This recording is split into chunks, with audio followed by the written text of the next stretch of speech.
Hey everyone, I'm Connor and welcome to my channel, The Closet. If it's your first time here on my channel, I like to talk about all things luxury. So if that's something you're into, I would love it if you could subscribe and hit the bell button. And if you're returning, welcome back to my channel. Now, I've been a bit off the radar lately because, no excuse, I've just been a lazy bitch. But I got a tag request from the ever so charming and thought-provoking Super Jacob. And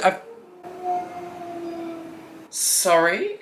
Bloody crusty demons going past outside.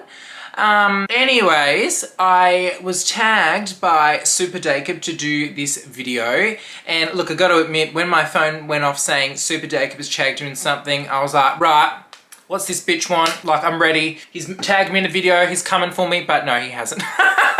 He has tagged me in this video, and he said lots of nice things about me actually in that video, so thank you for that.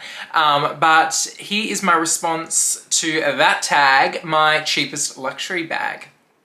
Now, the bag that I have chosen as my best and cheapest luxury bag for my collection, if you are a regular watcher of my channel, this will be no surprise to you, but the bag I've chosen is my Faruè Le Page Hands-On 17 bag. Now, this is not my cheapest bag in my collection, but it's very, very close. My cheapest would be my Gucci bag, but I think my Gucci bag is like $1,300 or $1,400 and this is $1,700, so it's all quite relative, but I would pick this bag 20 times over before my Gucci bag. Now, I purchased this bag last year, mid-last year, when Faruè Le Page had recently opened in Melbourne, and I came across it from somebody random on Instagram that had just popped up in my suggested feeds. And I was like, wow, I really like this bag. There was not a lot of information, not a lot of videos about it on YouTube. I think my video that I did on it, which I will link up above, when I originally unboxed it, is one of the only ones on this bag. So if you want to check that out, I'll link it above. But I have used this bag out of all my bags the most. I have been very carefree when using it. It's been caught in torrential rain. It's been caught in bloody 40-degree heat. It's been caught in all the kind of, you know, weird weather Australia likes to throw at you in summer. And there is absolutely no wear on this bag whatsoever. The hardware is perfect. There is no tarnishing. The strap, there is no pilling, no pulling, no, you know how sometimes these nylon-y straps, where they're held, they get like that bump? There's no bump. It's just a really, really great quality bag, and the price point for it, for this kind of camera size bag, especially in comparison with other designer houses in the same category, is a really, really good price. This kind of print that they have on the fish scale print gets compared a lot to Goyard, but this, or Goyard, however you want to say it, this is a lot different, because if you've owned a Goyard bag and you've felt the texture of their bags, it's very flat, very thin, and it's almost like that plasticky feel, and their canvas does, their print does come off the bag over time. It rubs away in high friction areas. So if it's someone like with their St. Louis tote, like if you've got it on your shoulder, the point of contact where it rubs the most, it does fade away.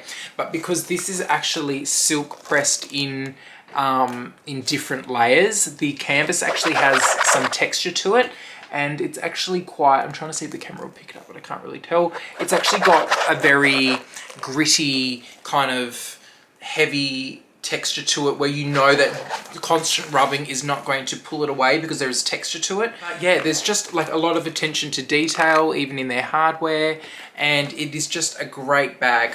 And it's, like I said, it's very understated. It's a bag that I gravitate towards all the time. When I look into my closet and I put on what I'm wearing, I think, oh, should I wear this bag? Should I take that bag? And I end up just taking this one because it goes with what I'm wearing all the time as well. The strap is detachable on this bag. However, they've just brought out a newer version of this where the strap is not detachable, but it has a little hook thing on the strap where you can add one of their personalization charms. So they've sacrificed the you know, taking the strap off for that, but in saying that, I've never taken this strap off. You can use the bag, this version of the bag anyways, as like a clutch sort of thing where you take the strap off, but I've never used it for that, and I've never really had a need to use it for that.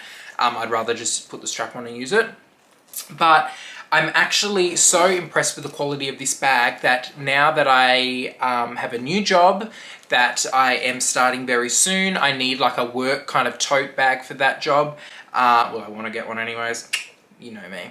And all the kind of direct comparisons in other brands that I've been looking at, the Faruè Le Page Daily Battle tote in the vertical, so the more men's, Northwest style tote. I'll pop a photo of it up here. That one kind of just is the winner for me. I tried on that bag as well in my Melbourne vlog, which if you haven't seen that, I'll also link it in the video. And I've gone into that store and I tried on all the bags, and that north-south kind of tote works best for me in the 30 size, and I'm thinking about getting it in the black. This bag is just the winner. It's a great price, and if you haven't checked out Faruè Le Page, I can pop in the details if you're in Australia how to contact them, or if you're in non-Australia, you can purchase directly off their website. But thank you, Super Jacob, for tagging me in this video. It was a fun one to think about because I really did not know what my cheapest, most used kind of bag was until I really broke it down. But I'm going to tag some other people in this video and I'll pop them down in the description box. But thank you so much everyone for watching, and I'll see you all next time.